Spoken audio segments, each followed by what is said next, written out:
Hey, thanks for stopping by. My name is Brandon. Six Flags has sent out private surveys containing concepts for future ride additions. Current rides such as Siren's Curse, Alpen Fury, and Tormenta were shown on ride surveys not too long ago.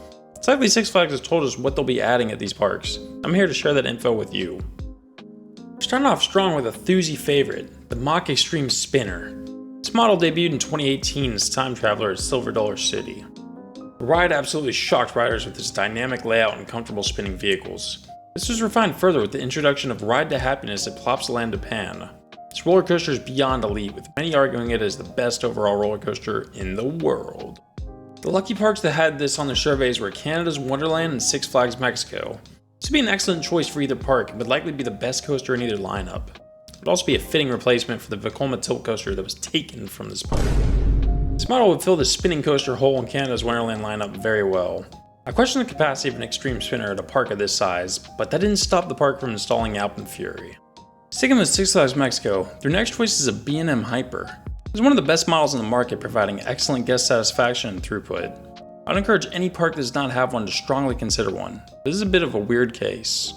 Six Flags Mexico already has a Morgan Hyper coaster named Superman El Ultimo Escape. It would be a little unusual for a park to have two traditional style hyper coasters. The only park I can think of that has two is Hershey Park. Their Hypers, Skyrush and Candemonium offer very different ride experiences. Skyrush focuses more on whip and ejector, while Candemonium focuses on smoothness and floater. I've not ridden Superman, but I'm not sure it would be distinct enough from a B&M Hyper to justify both being in the same park. In fact, the park has no B&Ms, so most of the other models would probably be better fits. Because of this, I'd probably go with a different model unless the B&M Hyper was slated as a replacement for Superman. Flags Fiesta Texas also had one of these on their survey. It has been the most rumored addition for this park for the last decade, and for good reason. The park lacks floater airtime and could use a coaster with solid throughput. Put one of these over in the boardwalk section of the park, and we'll have an incredible addition. If you've enjoyed this video so far, I'd ask if you consider subscribing and leaving a like. Our new channel is trying to grow, and our goal is to hit 1,000 subscribers by the end of the year. Your support would be greatly appreciated. The next coaster is rather unique. It's labeled as a mine train coaster, but the description refers to it as a wood and steel hybrid family coaster. The description also puts emphasis on airtime hills, bank turns, and drops. It looks to be either an RMC family coaster or a GCI family coaster. Regardless of manufacturer, I think this edition looks excellent. The park it was proposed for is Six Flags over Georgia, meaning this ride would likely replace the mine train.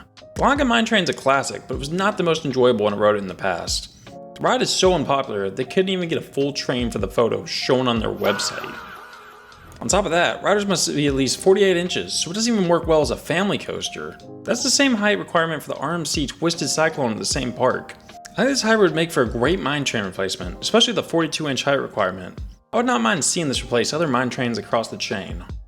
Next up is an evolution of a classic, a launch Vekoma family invert. This model has been wildly successful for Vekoma, being installed at countless parks in the last decade. I personally have been on Dragonflyer at Dollywood and can attest to how good it is. The ride combines buttery smoothness with a layout that's more thrilling than it may appear. The thought of adding a launch to this already stellar model is very enticing. The feeling of the wind rushing over my bare feet sounds blissful. Just hanging there, taking it all in. Sorry, I got a little sidetracked there. In the age of every park looking to install family coasters, it's encouraging to see innovation. This model was shown on the surveys for Six Flags Mexico and Six Flags Fiesta Texas. This would be excellent for both parks as their current lineups are very lacking when it comes to coasters for small guests. I also wouldn't be surprised if parks with old Vekoma hang and bangs like Kings Island swap those out for this new model.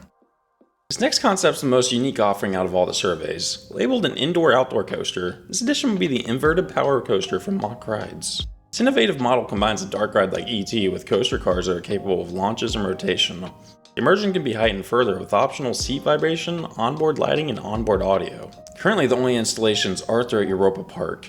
This version gently glides through indoor scenes and then propels outdoors for brief coaster segments. I'm part German but do not understand German, and therefore I have no clue what the story is about. The scenes were well presented and the scale of some of the set pieces was truly impressive. The lone park with this model in the survey was Kings Island.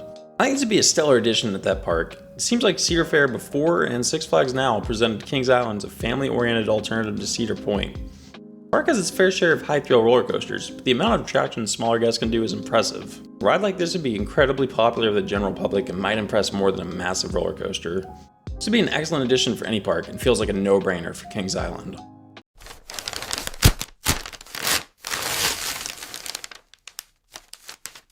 Oh yeah. This is exciting.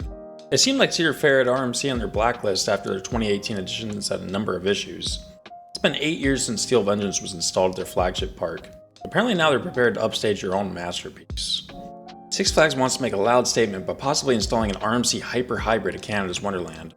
Provided text claims this edition to be world record breaking, which is no small feat for this model. The fact they use a picture of Steel Vengeance as the reference photo reaffirms that they'd be shooting for something truly impressive. This model's been a favorite of enthusiasts and GP alike since its introduction. The iBox track provides a buttersmooth ride as well as powerful airtime and inversions. We've seen this model propel the likes of Busch Gardens Tampa and Energyland to new heights. Canada's Wonderland already offers an incredible lineup, but this would quickly become the king of the park. It's wild that this park received a Mack Extreme Spinner and RMC Hyper Hybrid in the same survey. It shows that Six Flags has big plans for this park going forward. Hopefully this project happens and opens the door for more RMC projects to come to the chain. Who would say no to a big ground-up hybrid coming to Six Flags Great Adventure? Maybe in tribute to Rolling Thunder, they could call it Raging Thunder. Bruh. I hope you enjoyed this breakdown of potential rides coming to Six Flags parks. If you enjoyed this video and found it informative, I'd ask again for you to consider subscribing. Let me know which of these concepts you want to see most in the comments below. There's only half of the advertised attractions, and you can see the other half in part 1 here. I'll be following up with a third part that goes through each park and breaks down what I believe to be the best fit. Thanks for watching. I look forward to seeing you again.